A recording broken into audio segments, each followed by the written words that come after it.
Today, I'm going to show you how to create a lead using Zoho CRM in n8n in a quick and simple workflow setup. If you're building automations for sales, marketing, or client follow-up, this is a really useful way to send lead data straight into Zoho CRM without doing it manually every time. If this video helps, make sure to hit the like button and subscribe for more n8n tutorials just like this. Let's jump right in. First, open the workflow you want inside n8n. This could be an existing automation you're already working on, or a brand new workflow if you're starting from scratch. Once your workflow is open, look over to the Nodes panel. This is where you'll find all the different apps and actions you can add to your automation.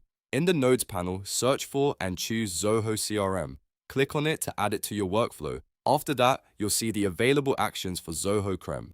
From here, choose Create a Lead. This is the action that will let n8n send lead information directly into your Zoho CRM account. Now it's time to configure what you want to create.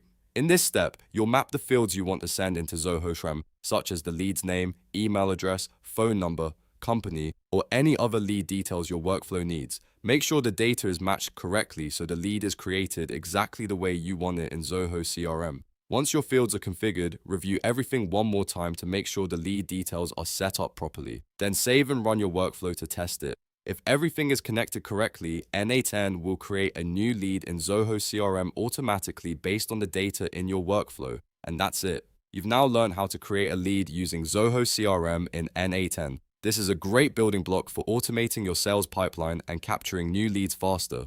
If this tutorial helped, please like the video, subscribe to the channel, and turn on notifications so you don't miss the next n8n automation guide.